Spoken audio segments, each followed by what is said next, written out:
saat ini kita satukan hati. Kita datang kepada Tuhan. Biarlah Roh Kudus yang ada di tengah-tengah kita mengalir di tempat ini, mengurapi setiap kita yang ada, dan kita boleh merasakan kasih-Nya, kuasa-Nya menyentuh setiap jemaat Tuhan.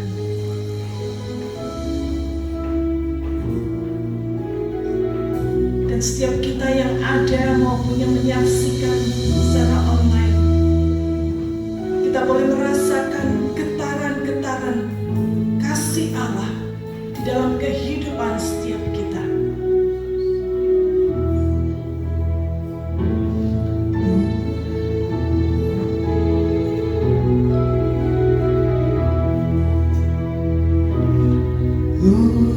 Urapanmu mengalirlah, urapanmu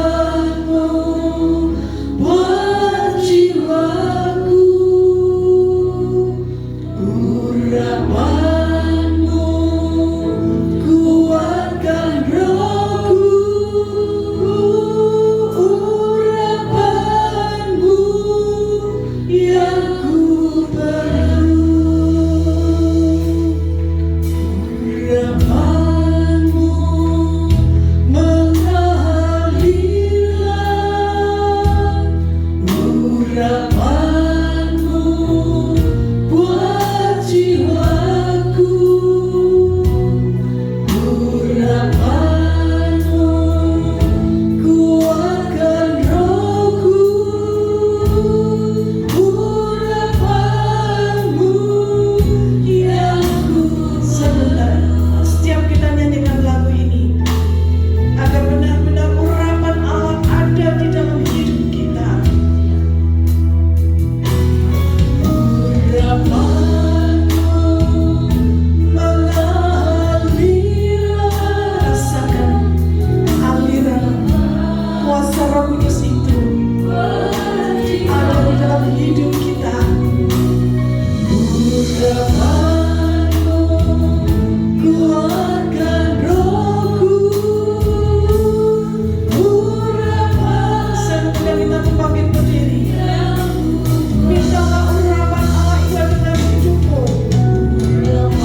sukacita dari Allah Bapa Surgawi, dari Roh Kudus memenuhi hati kami. Karena tidak ada Allah yang seperti Engkau. Engkau yang layak dipuji, Engkau yang layak disembah. Di dalam nama Yesus kami panjatkan doa kami. Amin. Tetap berdiri saudara. Kita tahu bahwa tidak ada Allah seperti yang kita miliki. Allah yang hidup, Allah yang berkuasa. Amin. Kita nyanyikan lagu ini. Tuhan, Allah mana yang seperti Allah.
serahkan segala bebanmu pada Tuhan. Saya tidak tahu, mungkin hari ini kita menghadapi masalah yang besar. Mungkin sebesar gunung. Tapi ingat, kita punya Allah yang lebih besar. Dengan iman, katakan, hai masalah yang besar, engkau pergi. Karena aku punya Tuhan yang besar. Amin. Aku hidup karena percaya Tuhan. Tanpa iman, kita tidak mungkin berkenan kepada Tuhan. Praktekkan iman kita.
kami. Aku punya Tuhan yang besar, lebih dari segala masalah yang sebesar apapun di dunia ini. Kami meletakkan iman kami kepadamu Tuhan. Kami tidak mau menyia-nyiakan waktu kami. Kami tidak mau mengandalkan dunia ini. Kami tidak mau mengandalkan orang lain, karena kami akan kecewa. Tetapi satu-satunya andalan kami yang dapat kami percaya adalah Engkau, Tuhan yang Maha Besar. Engkau yang menjadi milik kami, dan Engkau yang memiliki hidup kami. Terima kasih Tuhan. Sebentar kami akan duduk diam mendengar firman-Mu. Berbicaralah ya Tuhan, agar setiap kami boleh mengerti apa yang menjadi maksud dan rancangan Tuhan dalam hidup kami. Jangan ada satupun yang terlewatkan. Biarlah hati dan pikiran kami terfokus kepada Tuhan. Kami tidak mau membiarkan iblis mengganggu kami. Itu sebabnya Tuhan, biarlah Roh Kudus mengambil alih setiap hati kami, perhatian kami. Kami mau tujukan hanya kepadamu. Berkati hamba-Mu yang akan menyampaikan firman-Mu. Kau urapi dia, pakai lidah mulutnya untuk menjadi saluran berkat bagi kami sekalian. Dan biarlah kami boleh duduk diam seperti Maria untuk mendengarkan setiap perkataan firman-Mu. Terima kasih Tuhan. Kami panjatkan doa kami yang penuh kekurangan ini hanya di dalam nama Tuhan Yesus Kristus. Dan setiap kita yang percaya katakan amin. Silakan duduk saudara.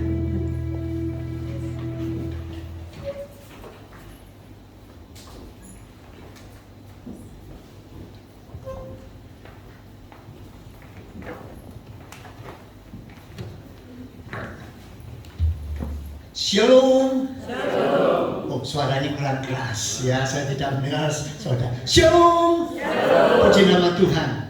Kemurahan Tuhan dan luar biasa. Saya boleh menyaksikan, saya boleh mengatakan Tuhan luar biasa. Saudara, seringkali dalam kehidupan ini, ketika kita menjalani kehidupan ini, dan ketika semua berjalan dengan baik, kita seringkali bisa bersorak-sorai, kita bisa memuji Tuhan, kita bisa memuliakan Tuhan, bahkan kita bersorak, puji Tuhan, haleluya. Tetapi yang seringkali terjadi, bukankah dalam hidup kita banyak kali ada hal-hal yang kenyataannya tidak sesuai dengan yang kita harapkan. Bahkan kadang-kadang ketika kita menghadapi situasi dan kondisi yang sangat membuat hati kita tertekan, terpuruk, stres, kira-kira bagaimana respon kita? Adakah kita tetap beriman kepada Tuhan? Hari ini kita sudah banyak memuji, memuliakan Tuhan, dan saya yakin Tuhan hadir di tengah-tengah kita. Tuhan sedang menyapa kita dan Tuhan mengatakan, benarkah engkau yakin punya Allah yang hidup? Benarkah engkau yakin punya Allah yang penuh dengan kuasa? Yakinkah engkau bahwa aku sanggup bertindak dan aku akan memenuhi janjiku kepadamu? Saudara, sekali lagi, ketika semua berjalan dengan baik, tidak ada sesuatu yang kurang. Kita mungkin dengan senang, dengan sukacita, dengan muka senyum dan gembira.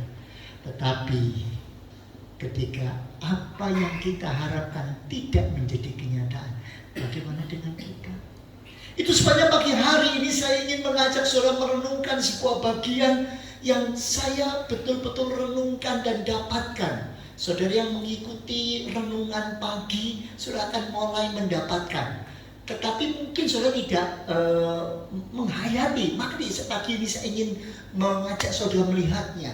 Bahkan hal ini diperkuat ketika saya mendengarkan khotbah dari Bapak Benny Solihin. Wow, luar biasa.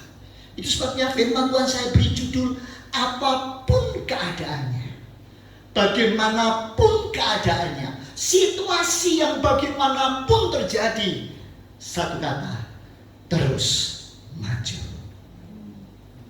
Apapun terjadi, bagaimanapun keadaannya, apa? Terus maju. Bagaimana? Mengapa? Sekali lagi saya ingin mengatakan pada saudara bahwa dalam kehidupan orang beriman tidak akan pernah lepas dari masalah. Bahkan kadang-kadang masalahnya rumit, berat, dan kadang-kala tidak bisa kita mengerti mengapa ini terjadi atas aku. Mungkin membuat saudara putus asa dan berkata, Tuhan, kenapa Engkau membiarkan ini terjadi? Ada seorang olahragawan yang punya prestasi yang sangat tinggi. Dia seorang pemain basketball. Ternyata dokter memvonis dia terkena HIV.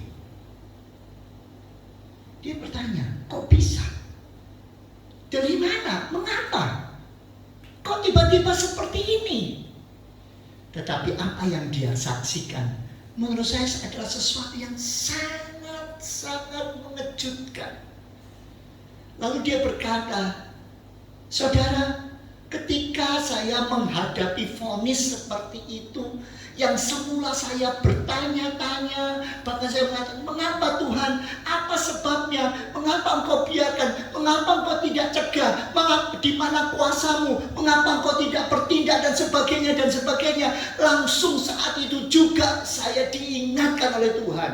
Mengapa engkau hanya bertanya? Mengapa engkau hanya menyalahkan Tuhan, memojokkan Tuhan, dan seolah-olah mengatakan Tuhan tidak adil dan sebagainya pada saat engkau terpuruk? Di mana ketika engkau mendapat prestasi yang tinggi? Di mana ketika engkau mendapatkan segala-galanya, kebahagiaan dan sebagainya? Pernahkah kau bertanya, kenapa saya Tuhan yang dapat prestasi ini? Kenapa Tuhan saya yang mendapatkan hal ini? Pernah? Kan tidak adil. Kenapa hanya mempertanyakan kepada Tuhan ketika situasi dan kondisimu terpuruk? Ketika engkau stres, ketika dokter memvonis engkau dengan segala macam kondisi dan keadaan. Saudaraku sekalian,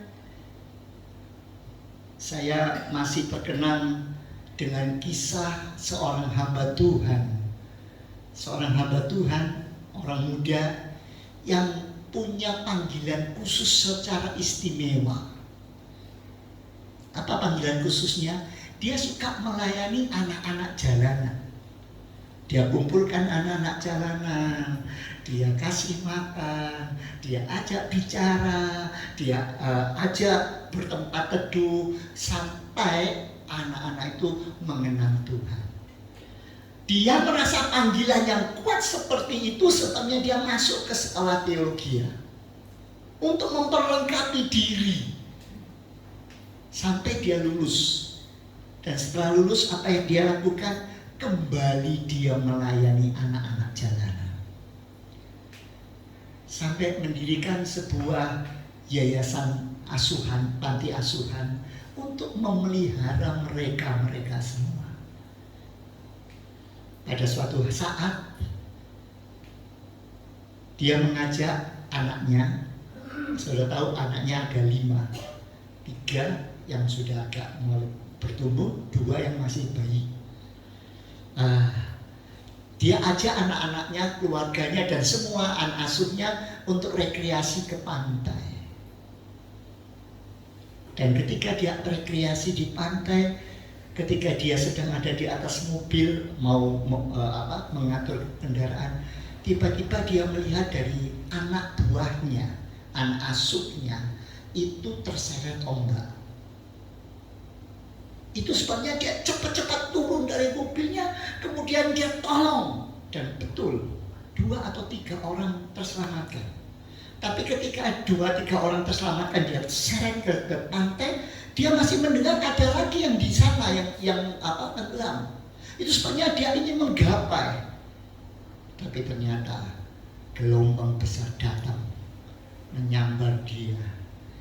Dan akhirnya dia harus meninggalkan dunia ini. Kalau saudara berada pada tempat si hamba Tuhan ini, ya mungkin hamba Tuhan itu sudah tidak ada, sudah selesai tugasnya. Bagaimana dengan keluarga yang ditinggalkan? Mereka bertanya, kenapa? Why? Di mana ayahku? Di mana saudaraku? Di mana suamiku? Kenapa semua ini terjadi? Saudara, kalau begitu, bagaimana seharusnya kita menyikapi kondisi dan keadaan? Bagaimanakah iman kita harus berbicara dalam situasi dan kondisi yang seperti itu? Mari kita buka Alkitab kita lebih dulu. Dalam Ibrani pasal 11 ayat yang pertama sampai dengan ayat yang ketiga. Saya harap saudara bisa membacanya. Tulisannya mungkin masih bisa terbaca mungkin ya. Ayo kita baca bersama-sama. Apa sih artinya beriman? Apa makna orang beriman? Yuk kita baca dengan suara yang keras. Kalau saudara sudah mengaminkan ini kebenaran firman Tuhan, saudara jawab dengan amin ya setelah ayat ini berakhir. Mari, 2, 3. Iman adalah dasar dari segala sesuatu yang kita harapkan dan bukti dari segala sesuatu yang tidak kita lihat. Sebab oleh imanlah telah diberikan kesaksian kepada nenek moyang kita. Karena iman kita mengerti bahwa alam semesta telah dijadikan oleh firman Allah, sehingga apa yang kita lihat telah terjadi dari apa yang tidak dapat kita lihat. Amin.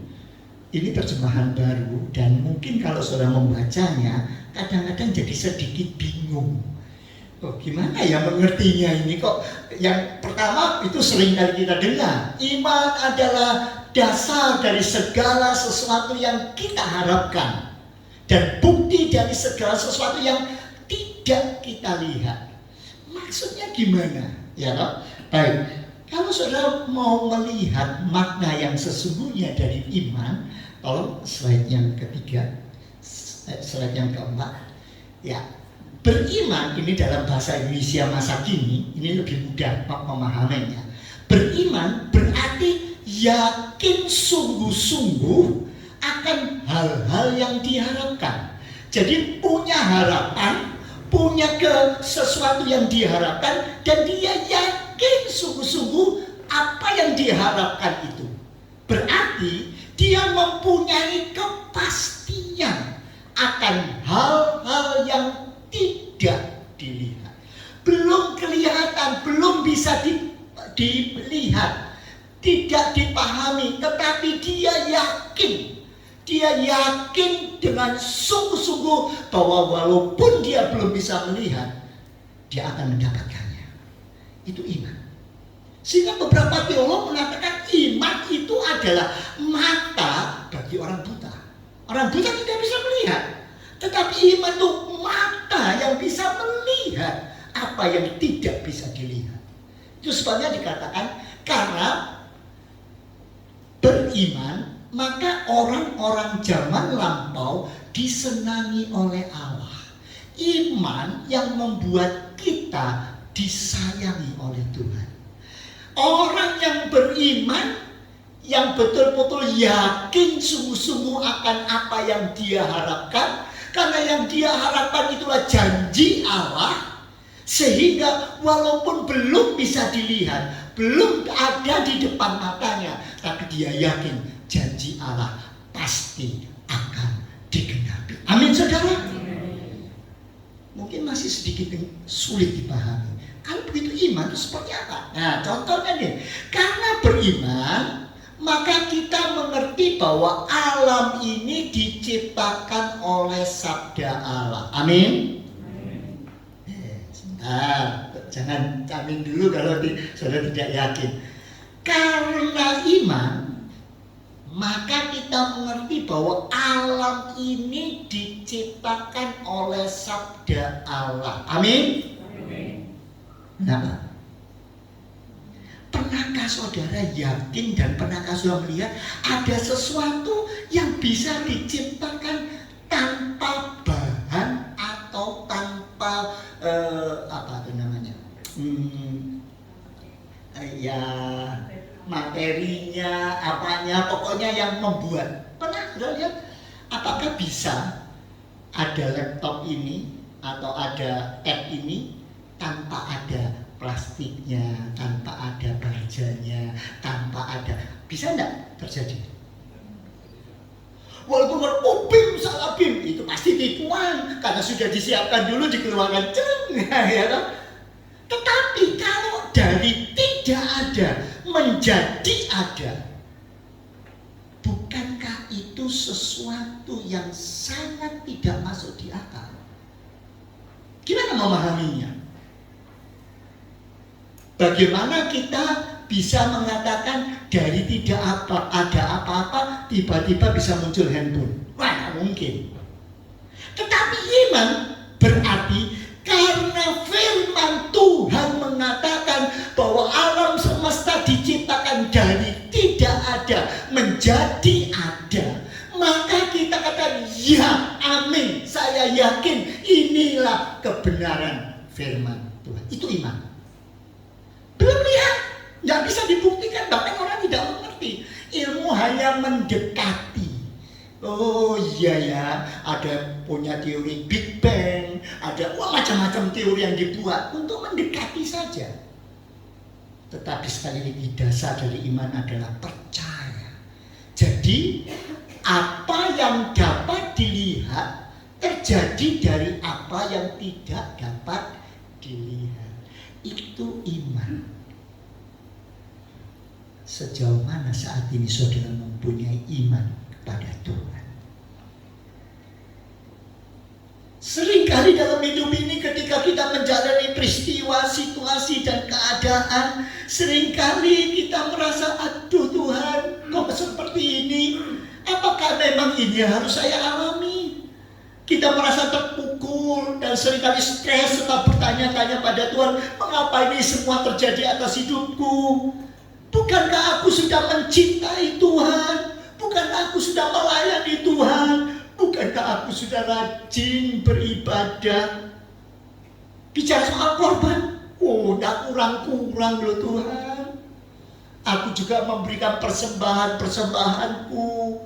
Aku memberikan persembahan tatangan, aku memberikan persembahan perpuluhan, semua sudah kukerjakan. Tapi kenapa masih terjadi hal ini kepadaku?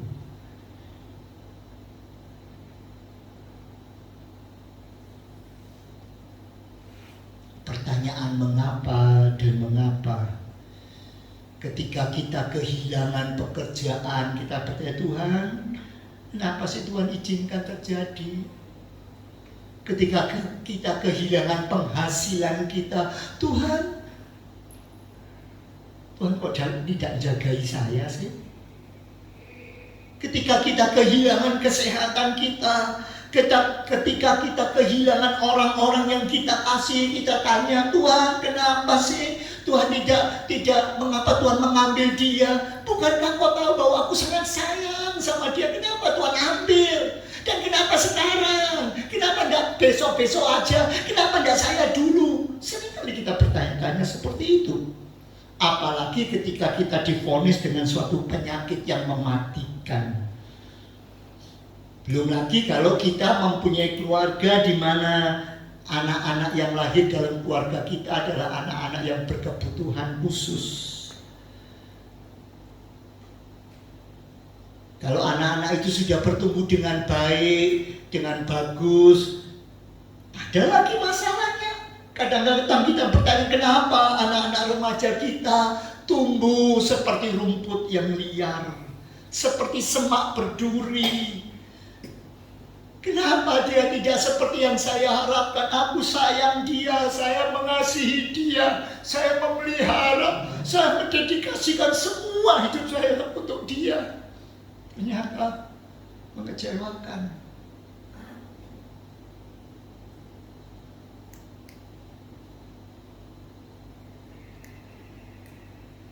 Kadang-kadang anak-anak itu setelah dewasa lalu kita kenapa Tuhan tidak jagai dia sampai dia bisa married dengan orang-orang yang tidak seiman?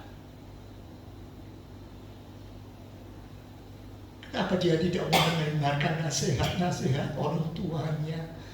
Padahal orang tua ini sayang sekali pada mereka. Saudaraku sekalian, menghadapi situasi ini sekali lagi kita diingatkan oleh Tuhan. Di manakah imanmu?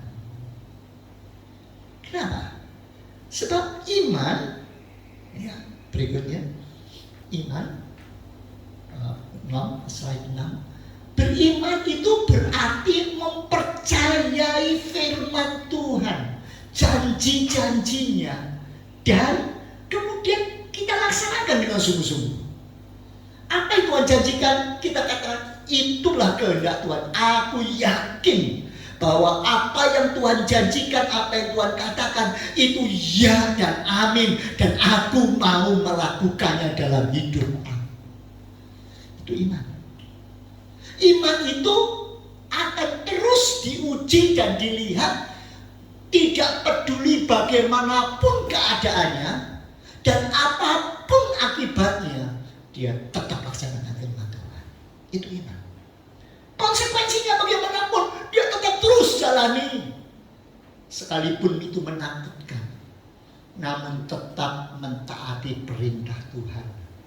Dan percaya bahwa dia akan melakukan apa yang benar dan apa yang baik untuk kita. Amin, saudara. Adakah iman itu? Adakah keyakinan itu dalam hidup saudara?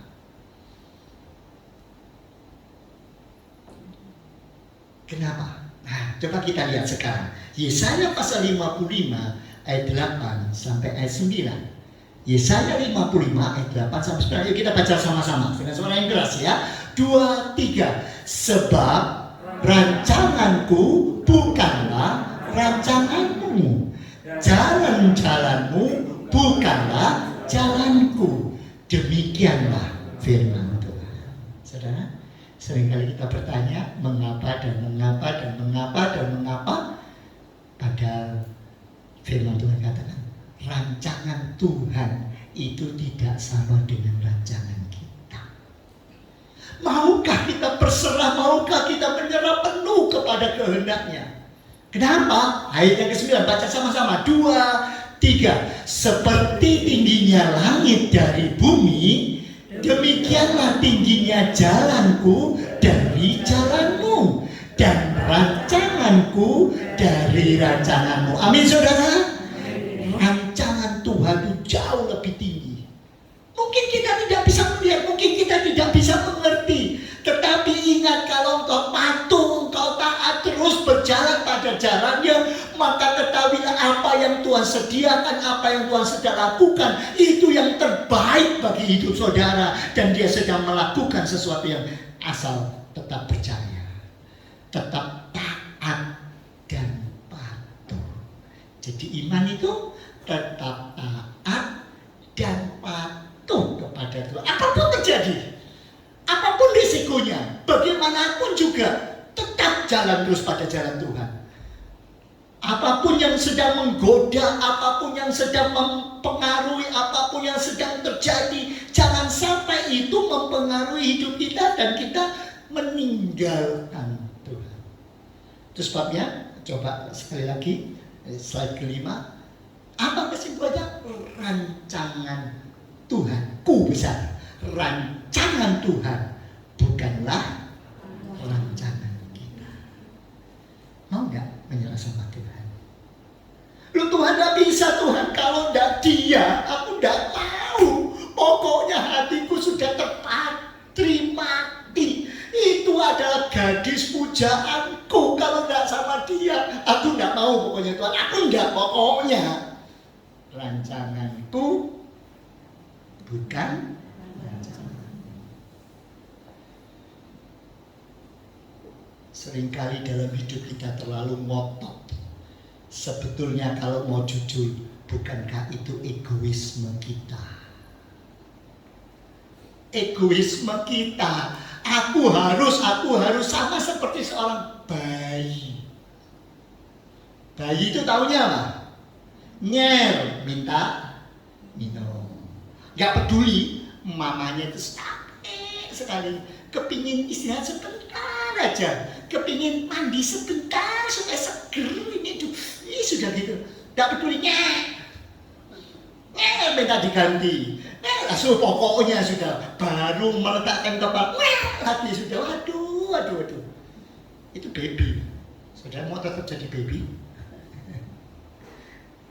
Orang yang beriman adalah tidak lagi hanya melihat semua itu, tapi dia mulai memandang kepada Tuhan dengan yakin. Tuhan berjanji, apapun yang terjadi, aku mau tetap setia, aku mau tetap berjalan pada jalannya, sehingga apapun aku tetap memuji, memuliakan Tuhan, dan yakinlah Tuhan yang akan berkarya atas hidup saudara. Amin, saudara.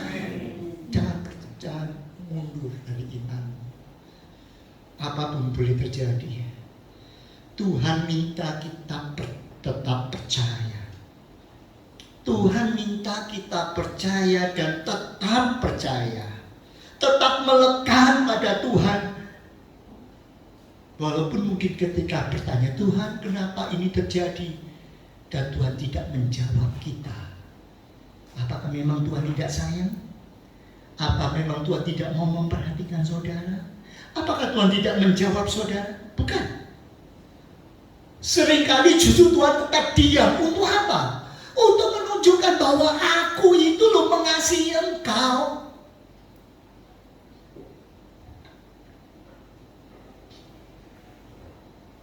Seringkali dalam hidup kita, ketika kita punya permohonan sama Tuhan, kita tuh baru merasa lega ketika berdoa kalau doa kita itu dijawab. Jawabnya apa? Halo? Jawabnya apa? Kalau saya minta, Tuhan hari ini aku lapar, gak ada makanan, kasih aku rezeki pada hari ini. Kira-kira jawaban saudara, kira-kira apa yang saudara harapkan?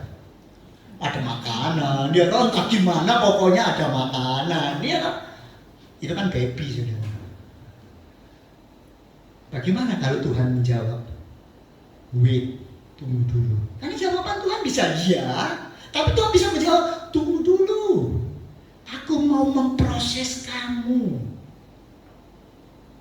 Atau Tuhan mengatakan, no, kamu jangan makan siang ini, kamu baru ngurus-ngurus, perutmu tuh belum stabil. Nek sekarang tak kasih makan, nanti ngurus lagi. Rancanganku bukan rancanganmu. Bilang yakin, tetap percaya dan tetap memuji Tuhan. Walaupun ini lapar Tuhan, aku minta makan. Aduh Tuhan ini kelapar. Bisa tetap puji Tuhan. Praise the Lord. Tuhan itu baik. Tuhan tetap menjalani kehendaknya bagi hidupku. Itu percaya, itu beriman. Saudara, saya terkesan dengan kisah yang diambil oleh pendeta Benny Solikin untuk memberikan gambaran itu ketika dia menceritakan tentang Raja Daud. Saudara ingat dengan Raja Daud? Raja Daud itu sejak kecil memang ingin dan kepingin sekali, punya cita-cita, punya rancangan untuk menjadi raja. Amin. Nah, siapa yang punya rancangan? Daud itu merasa senang dan bahagia ketika dia ada di mana? Di padang, jaga domba ayahnya. Sudah, itu bahagia. Apalagi ketika dia bertemu dengan singa, dia bergumul dengan singa, dan singa dikalahkan. Wah, bahagia, betul nggak? Siapa yang memanggil Daud jadi raja? Siapa yang memilih Daud jadi raja? Udah ada suaranya saudara. Siapa yang memilih? Tuhan. Loh, Daud itu nggak mau dipilih. Tapi kenapa ketika dia sudah jadi raja, kok hidupnya nggak tenang? Kenapa dia harus menghadapi banyak masalah, tantangan? Ketika dia ya sudah namanya dipanggil, jadi kan diem aja, diurapi diem aja. Saudara tahu bagaimana Daud bisa masuk ke istana? Karena dia sudah dinobatkan jadi raja, makanya dia jalan jadi raja begitu.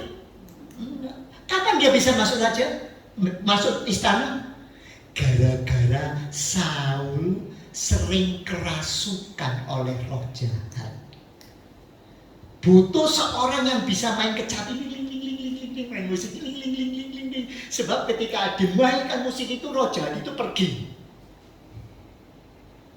Ya, nah itu sebabnya Daud pandai memainkan kecapi, dan Daud dipanggil masuk ke istana, dan betul tertolong. Masuk di istana senang. Oh ya, nak siapa yang senang masuk istana ya toh? Dia bahagia mendampingi raja sampai ketika dia mengalahkan Goliat. Wah, begitu dia bisa mengalahkan Goliat, apa yang terjadi? Ibu-ibu, nah, memang emosionalnya tinggi ibu-ibu. Wah, luar biasa Daud, wah, dilulukan oleh siapa yang sakit hati? Saul, kurang ajar ya. Mana kemarin sore untung tak bawa ke sini. Kok begitu? Sampai akhirnya dia dikejar-kejar. Om tidur tuh loh, sampai gotong sama tempat tidurnya, bayangkan. Lari masuk ke gua sembunyi, lari tidak begitu juga cepet. Wah, pokoknya luar biasa. Loh, katanya dipilih oleh Tuhan, lah kok jalani yang begitu? Tapi Daud berkata, aku yakin rancangan Tuhan, rancangan Dia di atas rancanganku. Jalannya bukan jalanku. Aku yakin, aku percaya Dia tetap setia. Bahkan ketika dia punya kesempatan untuk membunuh Saul yang sudah mengejar-ngejar dia, tinggal dibuka tangannya. Dia tetap mengatakan, aku tidak akan melanggar janji Tuhan. Bukan dengan tanganku. Kalau aku berkuasa, kalau aku mendapatkan itu karena Tuhan. Dia tidak mau turunkan tangan.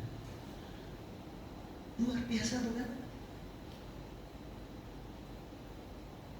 Kalau sudah perhatikan lanjutan kisahnya, ternyata ketika kapan akhirnya dia bisa menjadi raja?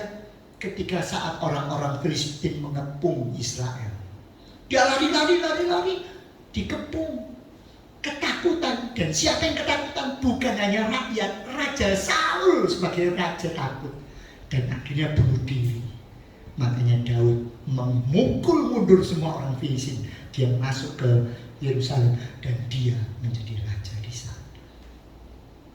Selesai? Ending? Happy ending?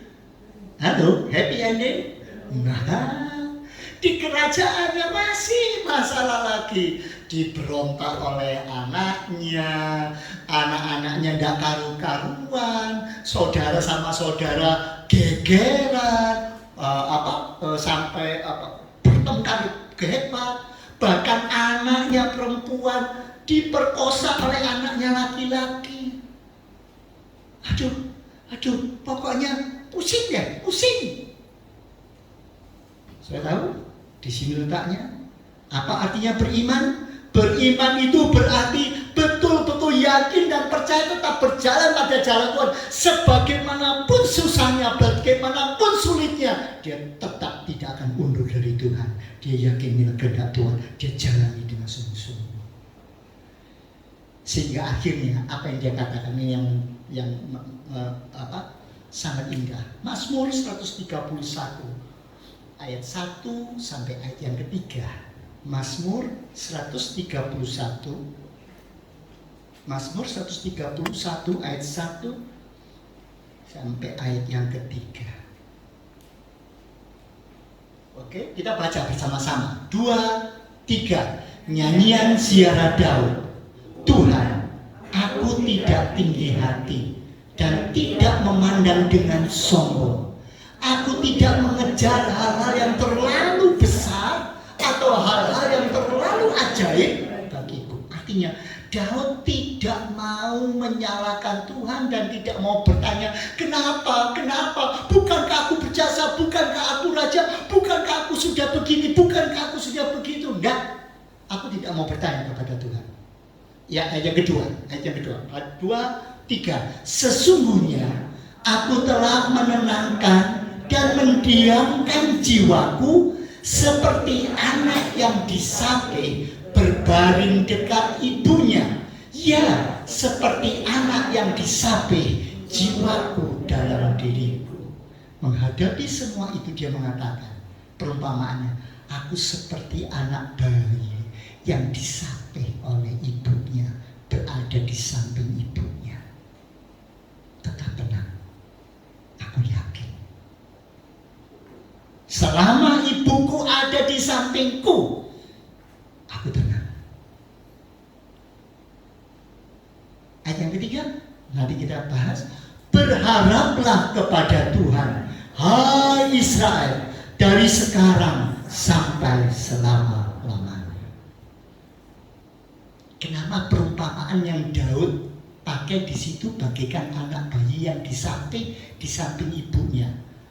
Pendeta Beni Solikin memberi gambaran, kalau saya mikir-mikir, dia mengatakan, bukankah lebih cocok dan lebih enak gitu kalau bagaikan aku menenangkan hatiku dan jiwaku dalam menghadapi semua persoalan, semua tantangan, semua hambatan, semua itu aku menenangkan diriku kepada Tuhan bagaikan anak bayi yang mulutnya menempel pada buah dada ibunya.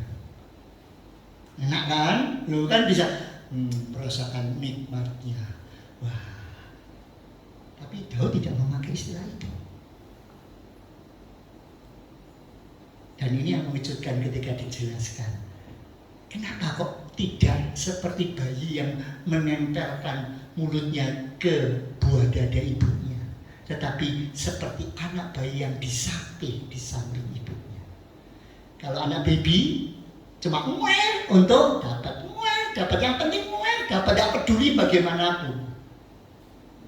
Tetapi kalau anak yang disapih, artinya apa?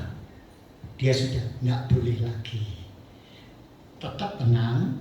Nanti kalau waktunya makan, tak kasih makan. Kalau waktunya minum, tak kasih minum. Yang penting ibuku ada di samping.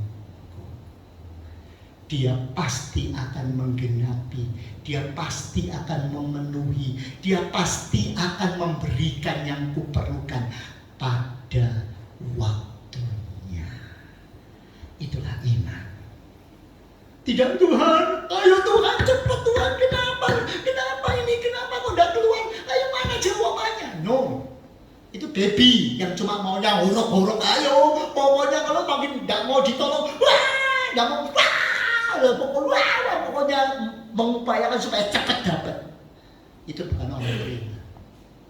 Orang beriman adalah orang yang betul-betul yakin Tuhan sedang bekerja, Tuhan bertindak, apapun sedang terjadi, aku tetap yakin pada saatnya, pada waktunya Dia akan memberikan sesuai dengan yang terbaik untuk diriku. Amin, saudara.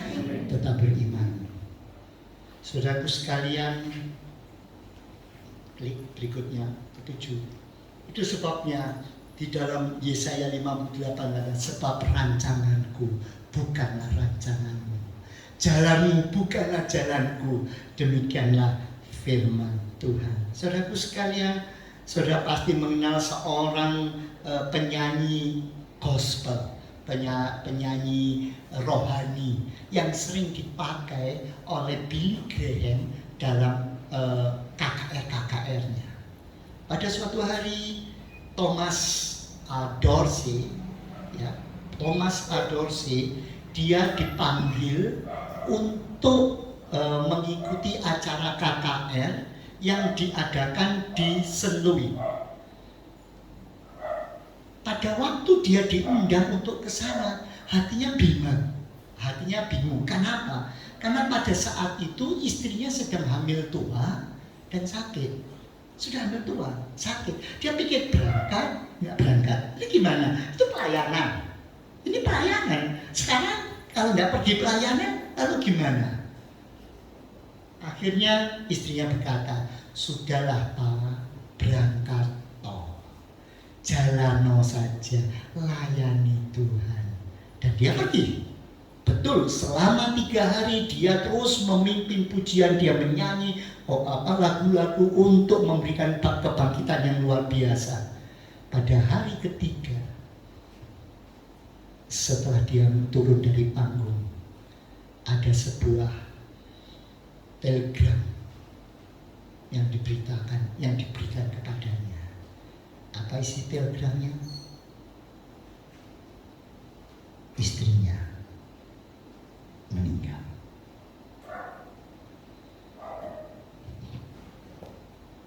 Bisa dibayangkan saudara kalau sudah menjadi Thomas? Aduh, wah dia menangis, dia sepanjang perjalanan pulang dari St. Louis sakit juga langsung dia pulang menuju ke sana. Tapi apa yang bisa dia jumpai? Hanya jenazah dari istrinya. Wah, dia menangis dan dia mulai bertanya mengapa. Tapi masih ada hiburan. Ternyata anak yang dilahirkan, kan karena mengandung usia sudah hamil tua, anak yang dilahirkan masih hidup, masih dirawat di rumah sakit. Wah, masih ada harapan. Tapi tahu nggak saudara, setelah beberapa hari kembali berita dari rumah sakit, anaknya dipanggil pulang juga. Itu membuat hatinya kacau, hatinya mengatakan Tuhan, kenapa dia? Dan akhirnya dia meninggalkan Tuhan. Dia menjadi penyanyi bar, dia ikut main-main musik di sistem jazz dan sebagainya yang seperti itu. Dia berkelana kemana-mana.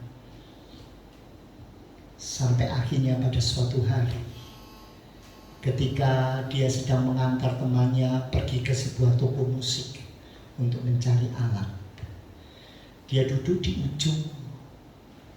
Dia mulai memainkan tuts piano, musik siap. Dia waktu sedang memainkan tuts dari pianonya, dan ternyata hanya 1, 2, 3 not yang dia nyanyikan.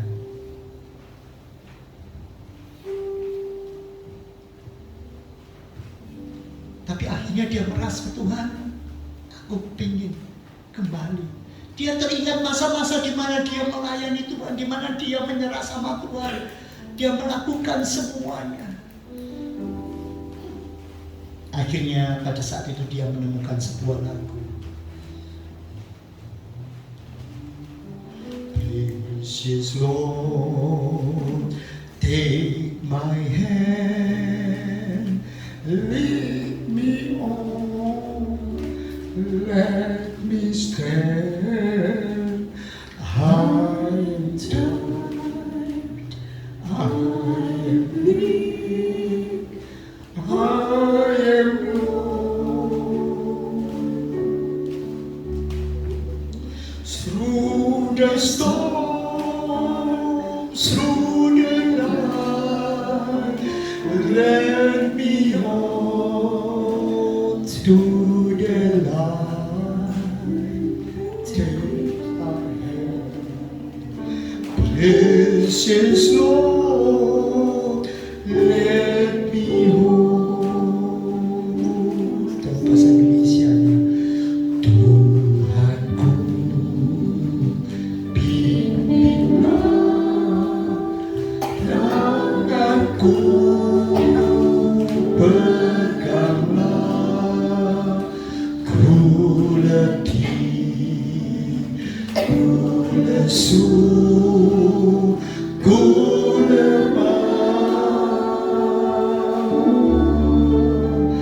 Lewat malam gelap, keterang yang tetap, Tuhanku, pimpinlah ke seberang. Lagu ini akhirnya menjadi populer dan mengingatkan, apakah saat ini sedang ada banyak masalah yang saudara sedang hadapi? Apakah respon saudara menggerutu, meninggalkan Tuhan, meninggalkan iman, kepercayaan saudara? Mari datang kepada Tuhan. Saya mau berterima kasih kepada saudara semua yang terus mendoakan dan mendukung doa kepada saya. Minggu yang lalu saya tidak sempat bersama-sama dengan saudara beribadah di tempat ini. Dan kali itu saya tidak beribadah bukan karena pelayanan. Saya harus beristirahat karena saya mengalami kecelakaan. Kalau saudara melihat kondisi dan keadaan mobil yang saya tumpangi, saudara pasti tidak percaya kalau saya masih seperti ini saat ini.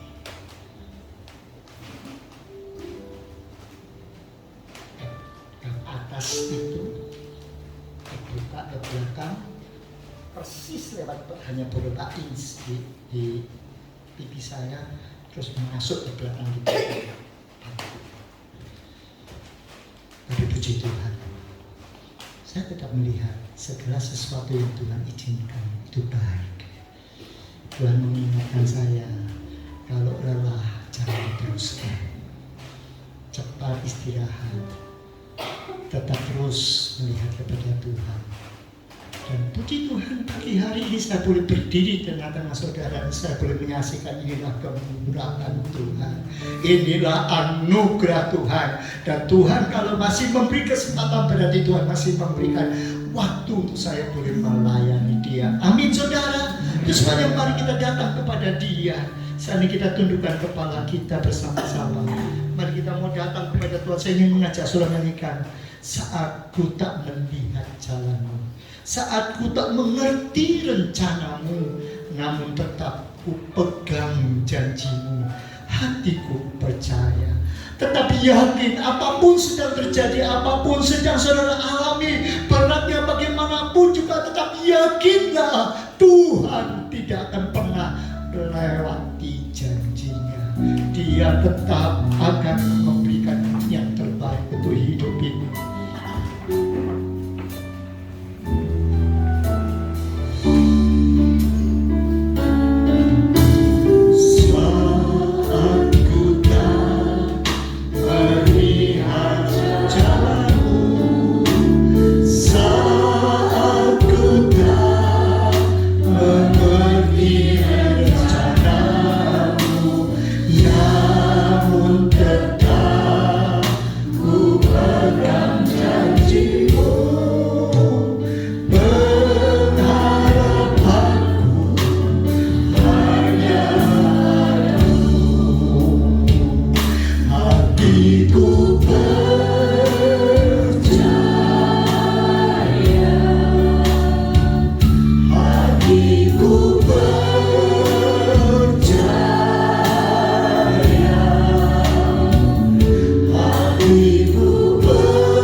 Walaupun mungkin saat ini aku belum tahu jalan apa yang harus kutempuh, tetapi aku mengerti rancangan Tuhan adalah rancangan yang terindah.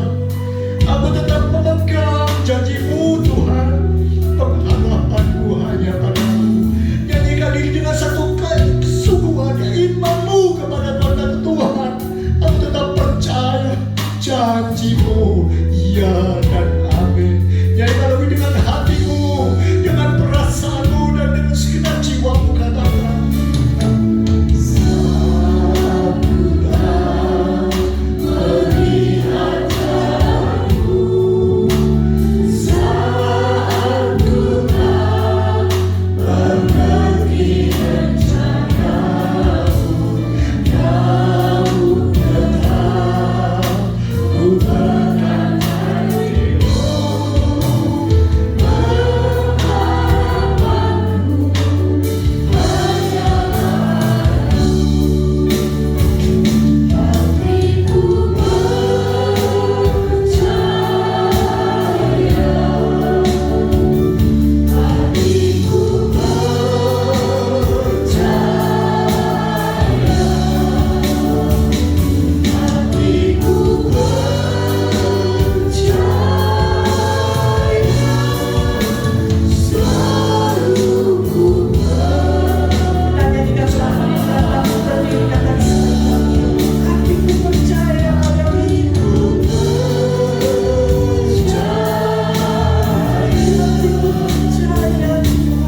berkuasa sedang bekerja di dalam hidup kami. Biarlah Tuhan, apa yang sudah kami dengar boleh kami masukkan dalam hati kami dan kami praktekkan dalam kehidupan sehari-hari kami. Ada banyak hal yang kami tidak pahami, ada banyak hal yang kami tidak mengerti Tuhan, tetapi kami percaya kami memiliki Tuhan yang besar, melampaui segala apa yang bisa kami pikirkan. Rancangan-Mu jauh lebih besar dari rancangan kami Tuhan, dan jalan-Mu jauh lebih mulia dari jalan kami. Itu sebabnya kami mau percaya kepadamu Tuhan. Kami mau beriman kepadamu sebagai satu-satunya yang dapat kami andalkan dalam hidup kami. Kau berkati hamba-Mu, Engkau pakai hidupnya untuk menjadi alat kemuliaan-Mu Tuhan. Biarlah hidup kami mau serahkan ke dalam tangan-Mu, karena kami tahu Tuhan, Engkau yang bertindak, Engkau yang berjanji, Engkau juga yang akan menggenapi janji-janji-Mu dalam hidup kami. Kami percaya dan kami yakin. Di dalam nama Tuhan Yesus kami berdoa dan ucap syukur terima kasih. Biarlah firman-Mu boleh menjadi rema dalam kehidupan kami. Di dalam nama Yesus kami berdoa, dan setiap kita yang percaya katakan amin. Silakan duduk saudara. Saudara yakin bahwa saudara punya Tuhan yang besar? Kita punya Tuhan yang besar. Katakan, aku hidup hanya karena percaya. Tidak ada sesuatu pun yang terlalu sulit buat Tuhan kita. Firman Tuhan sudah kita dengarkan, dan biarlah itu boleh menguatkan kita dalam menghadapi hidup. Kita boleh mempersembahkan yang terbaik untuk Tuhan.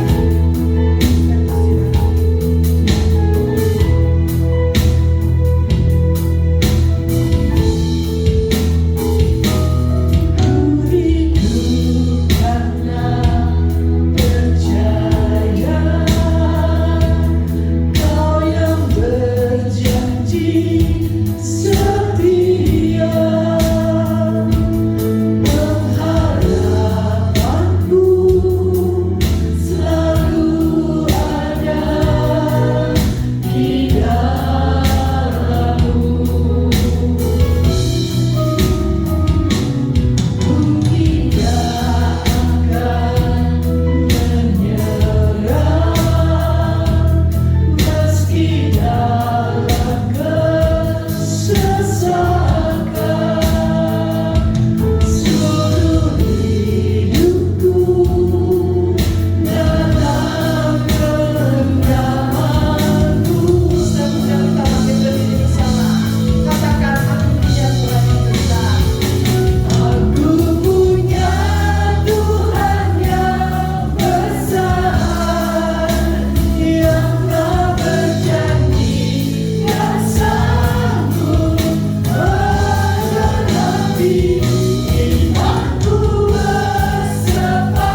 melihat bahwa Tuhan sedang bekerja, Tuhan sedang berkarya dalam hidup kami, dan Tuhan sedang mempersiapkan yang terbaik dalam hidup kami.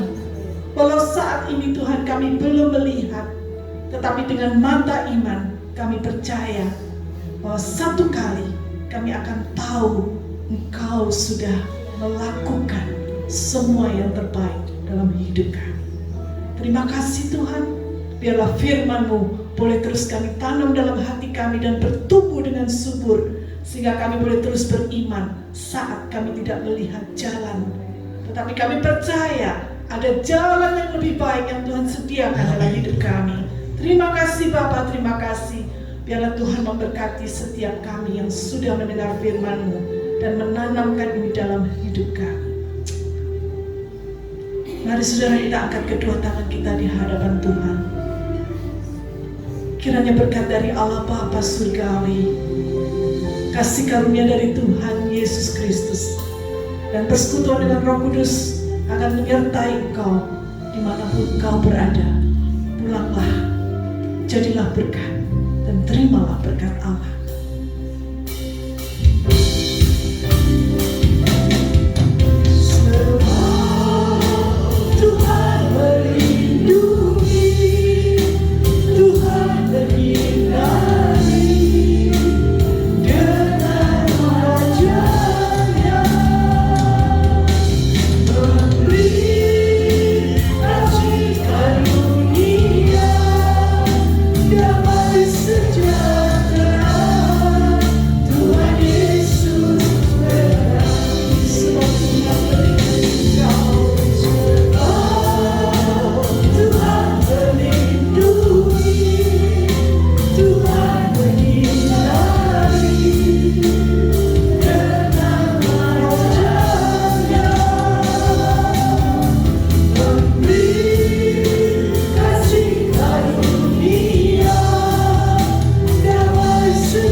Saat teduh sejenak di hadapan Tuhan, naikkan ucapan syukur